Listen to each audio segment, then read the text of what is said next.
one of the biggest reasons that they leave organizations is that lack of transparency. And so if you're able to say, here is your goal for this year is to increase sales by 10% by the end of the year.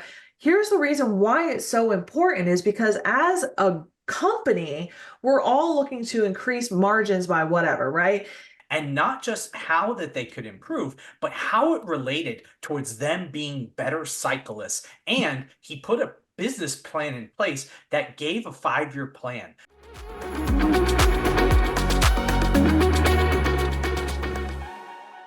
Welcome back to the Career Advancement Academy. I'm one of your hosts, Jack Dennison. Here's my other host and our CEO, Kara Dennison, SPHR.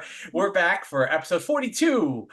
4 steps for great leaders to create more great leaders. Now, last week we discussed managing inside of a matrix, but this week we're diving into a much more important topic, and at least in my opinion, how do we make more awesome leaders in corporate America? Tell me, Kara, what are we talking about today?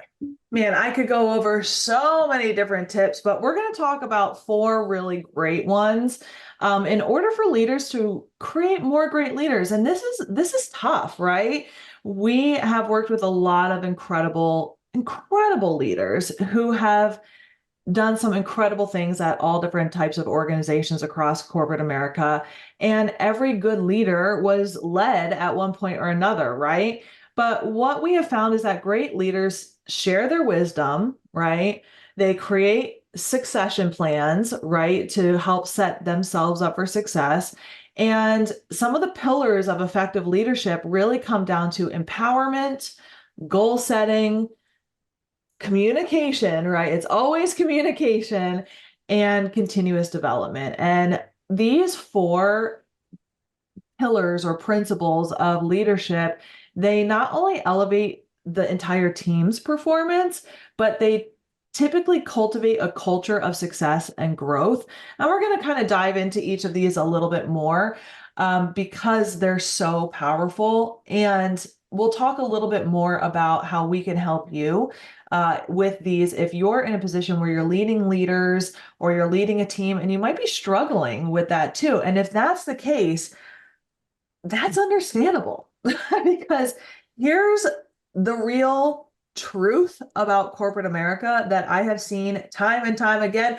I'm going to give you the tea. I'm going to give it to you.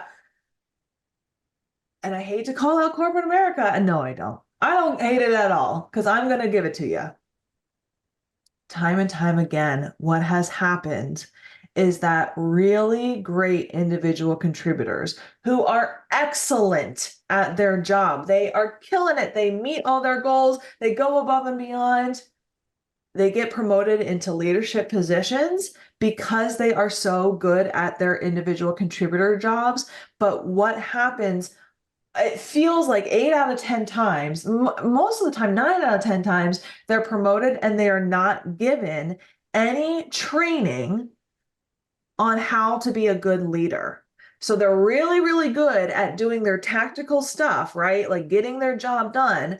And then they're promoted and given a team and said, good luck, right? And in my opinion, that really sets leaders up for failure. And it's really devastating because you get this really high performer who is excellent at what they do. They're meeting every goal. They're getting excellent performance reviews. They're flying high. They're like amazing at their job. And then they're promoted, right? Like, hey, you're doing excellent. So obviously the next step is to get promoted into management. And then they go and then they're struggling. And then they're not getting those good performance reviews. Then they get that imposter syndrome. Then they're starting to beat themselves up. Then they feel like they can't achieve. They're feeling like a failure. And it really starts taking them out. And then bad habits starts happening, right? Like micromanagement, lack of communication, lack of delegation, lack of boundaries. All of these things are happening. And all of those limiting beliefs that high achiever had that wasn't really coming up as often is now coming up hardcore. people pleasing, perfectionism, fear of failure, fear of rejection, imposter syndrome, all of this stuff is happening and it's getting disseminated into their team. And their team isn't as productive as they thought it would be. They're not meeting goals, and that leader is struggling. And it's really one of the most detrimental things that I have seen in corporate America, because you have these really, really great people who want to do so, so great for the company, for themselves, for their teams. And the only thing that's lacking is training and support. Take them to church, Kara. It's really one of the most frustrating things. And it's something that I'm extremely passionate about, because I'll be honest, I've been in that position too. I've been in leadership positions where I wasn't given a lot of training, and I struggled with it too. And fortunately, I'm very, not to brag, well, yeah, I'm going to brag. I believe I'm a great leader, and I know that I am. And I had to learn it a lot of it the hard way. And I've spent years and years and years taking training, producing training, training other leaders, going through intensive continuous development and professional development and personal development in order for me to get to where I am, so that I can train myself and train other leaders in order to help get out of their own way and become the leaders that they know that they can be. And unfortunately, corporate America is not doing this for their leaders. And the hard part is that the companies are not realizing that it's affecting their bottom line. And what do senior leaders care about most is their bottom line, right? And one of the most precious resources of the company, is the employees. And when you have poor leaders in place, the employees are leaving. They're disenfranchised. They don't care anymore. They're not engaged at all. And the thing that is driving those employees away are the poor leaders. And most of the time, it's not the leader's fault. It's because they were set up for failure. And this is why I'm so, so passionate about it, is because it's cyclical. It's the cycle that keeps repeating over and over and over again. And this is my call for anyone who's listening. This is my call for corporate America to start supporting their leaders in a more holistic way, where they are being taken care of, where they are getting the training they need to, where they are helping to overcome their limiting beliefs, and they are set up with the skills and tools that they need to grow their emotional intelligence and lead their teams in a way that is holistic and supportive and in a coaching model, and not this authoritarian, fear-based model that corporate America has been using previously.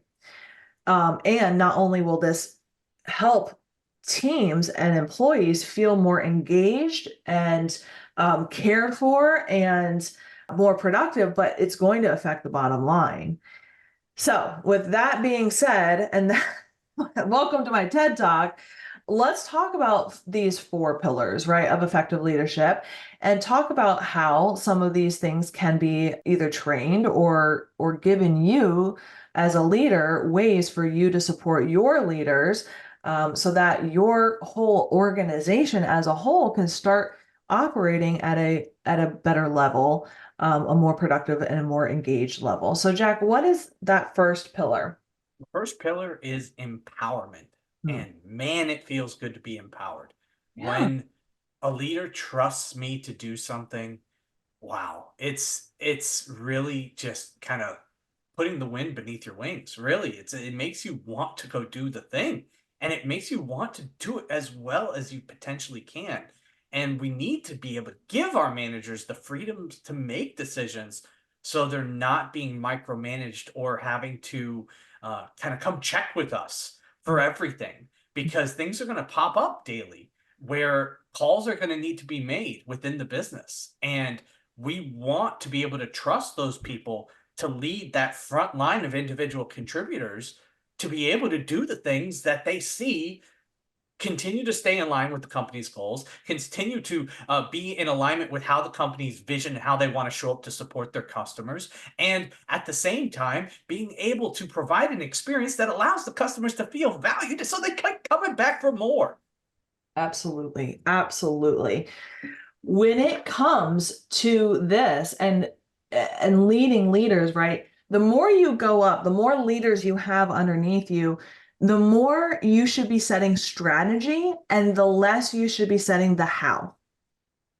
You should be setting the what and the why. They should be setting the how, right?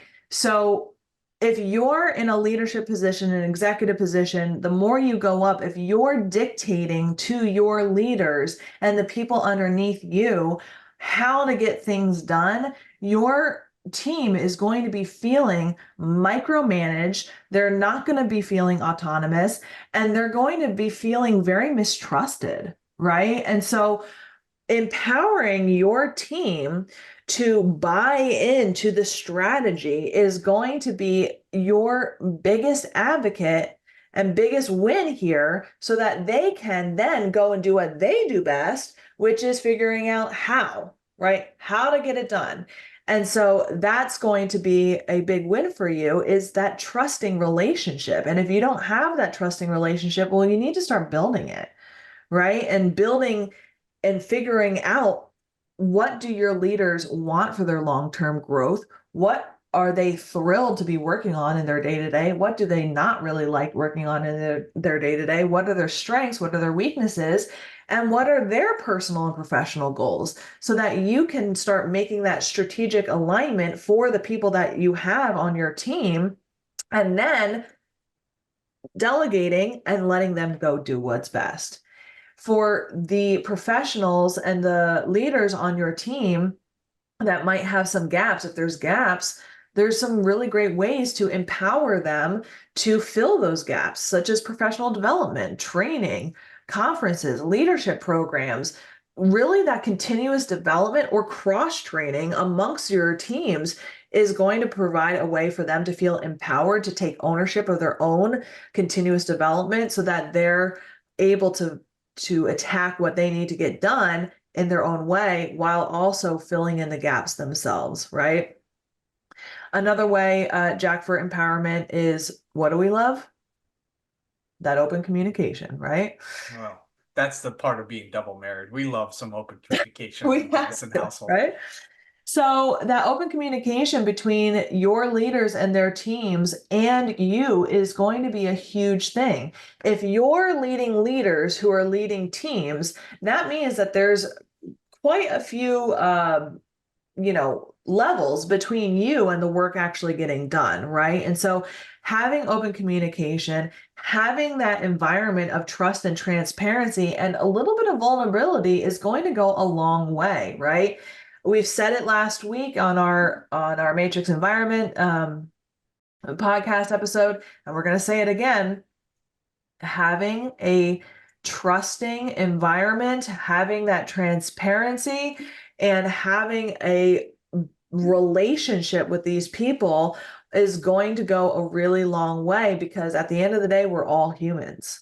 We're all humans, and we don't check our lives at the door when we enter the office. And so you being a little bit vulnerable and you being transparent and building that trust is going to go a long way, because it's really hard when the people on your team kind of view you as someone that's a little out of touch or a little out of reach, because they're not going to be able to trust you to understand what they're going through. But if you kind of come in and say, hey, I've been where you are, when I was where you are, here's what I struggled with, and here's the lessons that I learned, and hey, maybe I messed up a little bit. And when I messed up, this is what I learned and how I overcame it and how I got to where I am. And transparently, this is where we're going.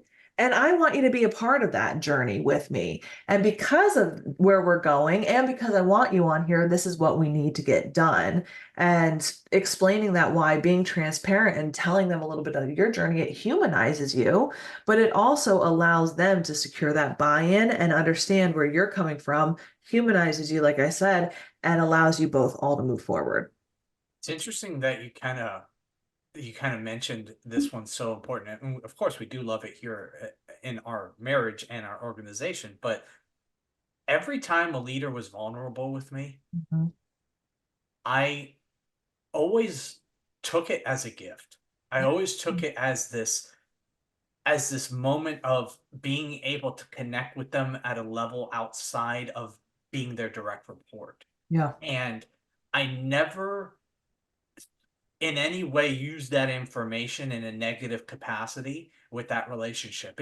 And I never saw any of my peers do it either. Mm-mm. When leaders went above and beyond to connect and be vulnerable, be transparent, it really humanized them and made you feel more connected to who they were, as well as feeling that they cared more about you as a person and not just that cog in the wheel. And I can't stress how that made me feel part of a team and Yeah. made me feel valued when that was happened. Because when it didn't, it was the complete opposite. Mm-hmm. Mm-hmm. You start looking for ways to potentially poke holes in the leader's leadership because they're not providing that transparency. They're not communicating with you. You see them as this up on a pedestal almost. And when somebody's up on a pedestal and things are happening and mistakes are being made, well, now people are looking for justification. Yeah. What the really interesting thing is you nailed it on the head. When you are setting yourself up on this pedestal or as better than or separated from your team, you become the enemy. Not necessarily the enemy, but you become on the other side of the table, right? And what tends to happen is when shit goes down, when things go wrong, you're the one that takes the blame, right? Or you pass the blame onto your team and boom, trust is gone, right? And when I say team, I mean team. And what I think a lot of people forget is that the best way to really view your team is kind of like a sports team. And I know, Jack, you're the sports guy in this house and on this podcast, but everyone can kind of understand the concept of a team and having a coach, right? And this is why I am so passionate about the coaching leadership style is because when you are using the coaching leadership style, you are the coach. You are in charge of the well-being of your team and making sure that everyone is playing their part. But you're not going in and you're not playing the game. You're not the one kicking the ball for someone or whatever it is, right? But you are the one that's making sure that everyone is taking care of themselves, doing their job, and you are the one providing guidance to make sure that they are doing their job better and that everyone's bought into the final mission, which is winning, right? And winning together. And that is one of the best ways to be a leader is because you genuinely care that everyone is working together for the betterment of the team. And you're all on the same team. The coach is an integral member of the team, not on the opposite side. And I think a lot of times people forget that. And I mean, just to bring the expertise from the sports side, as a sports fan my entire life, every single team that's won in every sport that I've watched, from basketball to football to soccer or football, every single one of those teams that make it to the end have somebody in that chair in that decision-making process that makes their team gel. Yeah. It brings the team together. And they all have their own specific style, but they all have every aspect that we're talking about today. Yeah. Yeah. So the next pillar is really that strategic goal setting. So kind of using the team mentality and with the sports thing, right? At the highest level, right? Y'all want to win, right? The whole team wants to win and you want to win as a team and you want to do it together. But at the end of the day, your team is a part of a bigger team, right? It's the company, it's the organization. And you really want to make sure that your goals that you're working on align with the company's objectives, right? If the company wants to head towards increasing sales by 10%, and you all of a sudden pick up a project that's going to cost hundreds of thousands of dollars, and it's not approved or it doesn't meet the priorities of the team or the organization, then what's the point, right? And so you really want to make sure that not only are your goals specific, measurable, achievable, right, realistic, time bound, smart goals, right? You want to also make sure that they're aligned with the objectives of the company. Furthermore, you want to make sure that you're getting buy-in with these strategic goal settings, right? So you might know, as being an executive, of how these goals align with the company objectives, but so often, right, the individual contributors or the leaders on your team, they're not always let into that, right? Because they're not sitting at that executive table like you are, understanding the high level goals. And so really it goes back to that transparency part. And this is huge. This is huge in corporate America. Employees do not want to work at companies where they don't understand their role and their impact in the bigger picture. And one of the biggest reasons that they leave organizations is that lack of transparency. And so if you're able to say, here is your goal for this year is to increase sales by 10% by the end of the year. Here's the reason why it's so important is because as a company, we're all looking to increase margins by whatever, right? It's going to help people understand their place in the organization, which is going to help them increase their buy-in and see how their impact affects the bigger picture and see how their puzzle piece or their role fits into all of the other teams and how everyone else is working towards the big picture. Do you want an example? Really fun one. Let's do it. I've used it before in some of our talks with our clients. Do you remember Team Sky? If Atomic Habits, James Clear's book. You remember we talked about that book before? Yeah. Well, the coach for England's cycling team, Team Sky, when he was hired in like 2016, was brought on to really improve their cycling team. And one of the things that he presented to the team was clear transparency around marginal gains. And this really kind of led to James Clear's Atomic Habits with that 1% better every day, where he gave clear transparency to the entire organization on all the different ways that they can improve. And not just how that they could improve, but how it related towards them being better cyclists. And he put a business plan in place that gave a 5-year plan that said, hey, if we do all of these things, I project we're going to be a winning team in 5 years. Well, guess what? They started doing those things, and in less than 3 years, they won, and then went on to win 3 out of the next 5 years. And this is with a cycling team that was finishing in bad places consistently. And this is the power of that strategic goal setting and really being transparent while doing so. I love that. I love that story. I actually have on my little board, if you're watching this on YouTube behind me, a focus on being 1% better every day, is because those marginal gains, they add up. But if you're not working towards a big goal, those marginal gains, they don't mean a lot. It doesn't matter, right? If you're trying to lose 100 pounds, that half a pound is not going to mean shit to you if you're not trying to go towards like a bigger goal, right? And so it's really important when you're talking to your team and you're disseminating these goals. No one's going to care about them if they don't understand how it fits in, right? So speaking of, let's talk about that effective and open communication, which is our next pillar, because it's so key. And I find more and more, the more that I talk to professionals, the more I talk to people, no matter what their role is, and we talk to students just coming out of college, we talk to C-level executives at Fortune 50 companies, we talk to the range of people, and we've talked to thousands and thousands of people. And one of the common struggles that I have seen, and one of the common reasons that people get in trouble, quote unquote, with each other or misunderstandings, is just the lack of communication, right? Yeah, we don't know how to get on the same side of the table as one another. Yeah. And it's hard to watch sometimes, being that our roles are kind of communication based, being resume writers and leadership coaches and career coaches. That's what we do is we communicate all the time. And what I find a lot is that people tend to just get in their own way, right? They don't know how to communicate correctly, or they're a little afraid that they might get rejected if they communicate honestly and openly. But when you are in an executive leadership position, right, and you're leading teams, it is truthfully your duty to be effective and open in your communication. And that means being emotionally intelligent. It means having the tough conversations.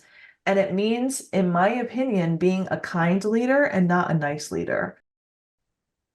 We Tell can me more. What does that mean? So, the difference between a nice and a kind leader, and this is a conversation that comes up a lot in my leadership coaching practice, which I'll talk about at the end, is the difference between a nice and a kind leader. A nice leader or a nice person, right? Because this can apply to anyone, is someone who wants to be nice. They don't want to say the mean thing. They don't want to say the honest thing because they don't want to hurt someone's feelings. And they want to walk away from that conversation hoping that the other person thinks that they're nice. They might not say the honest thing because it might be painful to say.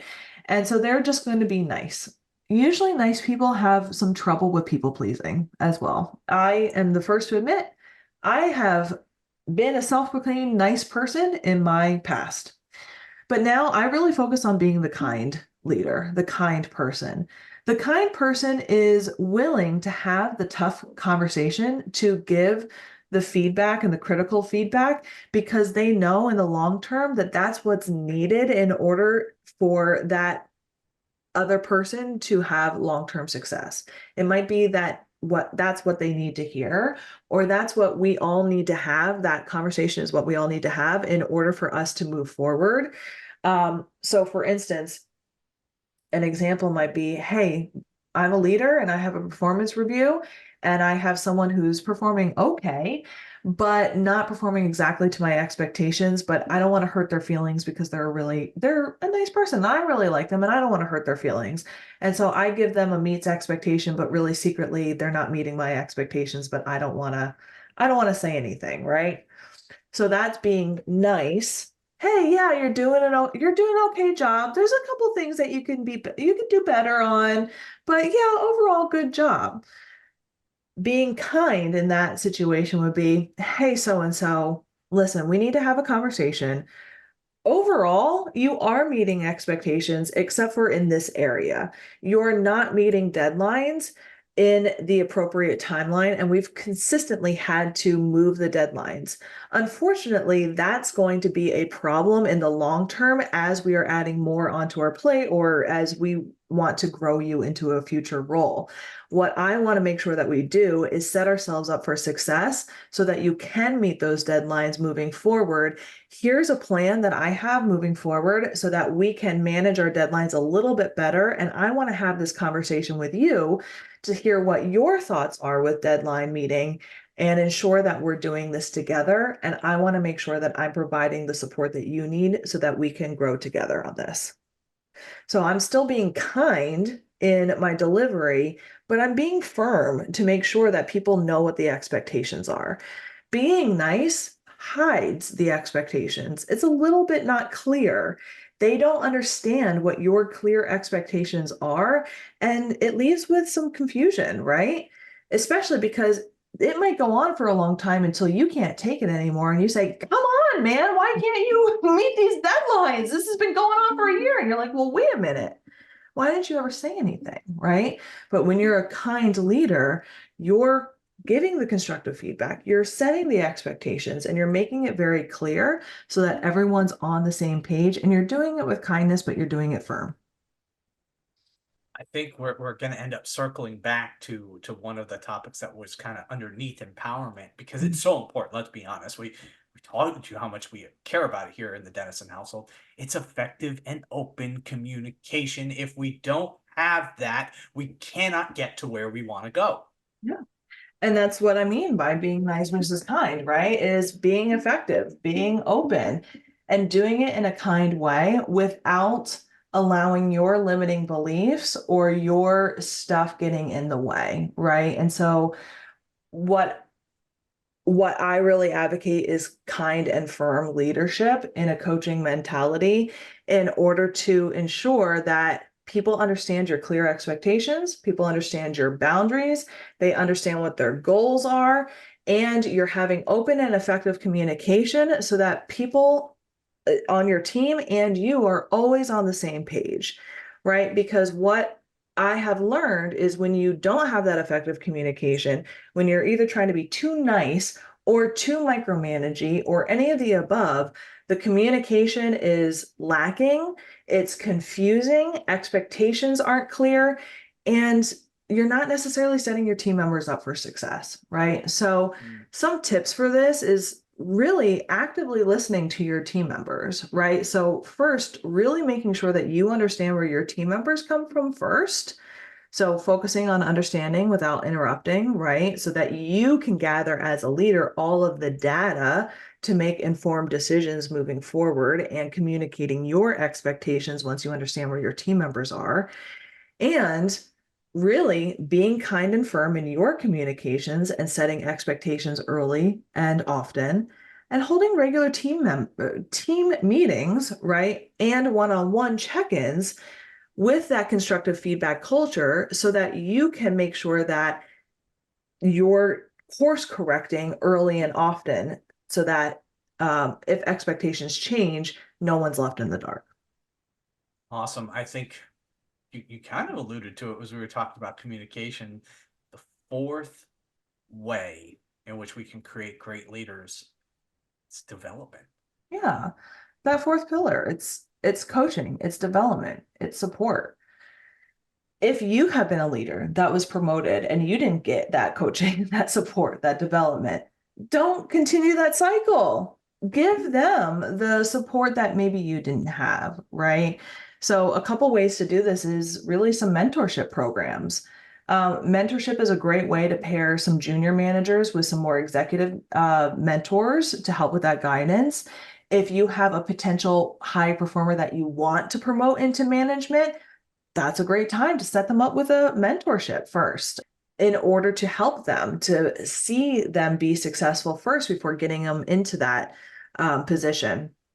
A really, really great way is coaching programs or development or training programs for leadership so that they can understand the basis of leadership and they can start owning their own leadership style before they actually get into leadership.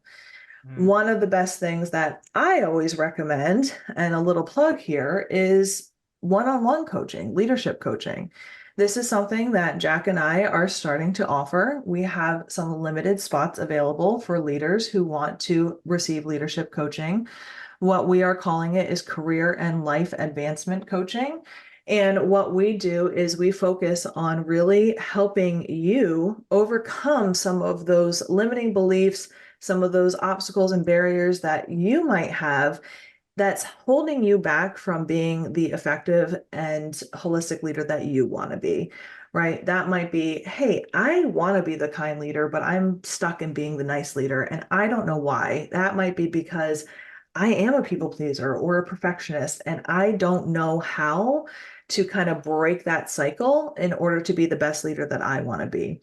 If that's something that interests you, we are giving free consultations with either myself or Jack so that you can learn a little bit more about that. And you get to work with me one-on-one in order to help overcome some of those things that are creeping up in your life or your work life in order to help you be the best leader or professional that you want to be in order to advance in your career and your life. If that's something that interests you, grab a free consultation at www.optimizecareers.com. And in the section where it says, "Where did you hear about us?" put career and life advancement in that section so that we know that you are interested in potential one-on-one coaching with myself about leadership coaching. Think really it's important just to kind of overview. Leadership is about empowering others to succeed. If we haven't gotten it at this point, we're going to keep drilling into your head. By implementing these strategies, you'll foster a culture of growth and drive success within your organization. And just a reminder that we are concluding this season of the Career Advancement Academy. Make sure you hit like, subscribe, check us out on our YouTube channel at Optimize Career Solutions on our YouTube channel. We're going to be dropping weekly videos, even throughout the down in between seasons. And this way you are subscribed when we do come back for season 2, where we're going to be diving into a little bit more of the nitty gritty on the, hey, now that we have the overview of how to do things in our career, what are the other things that are going to come up, and how can we manage those to be the best that we can to continue fostering career growth? Absolutely. We will miss you while we are on break, but you can catch up on past episodes of the Career Advancement Academy at any time wherever you get your podcasts. Make sure again to subscribe to the Optimized Career Solutions YouTube channel for upcoming videos from myself and Jack. We are so excited for some new stuff that's coming out. Again, we are your resume gurus. So if you need to find a new place where you're aligned, make sure to reach out for a free consultation where we will review your resume with you on Zoom. And if you are interested in career and life advancement coaching with myself, please make sure to also book a free consultation so that we can talk about if you're a right fit for one-on-one coaching with me. We have been so excited to come to you weekly for season 1 of the Career Advancement Academy. We can't wait to see you for season 2. Make sure you're subscribed, and I hope that you have a great rest of your week. Take care.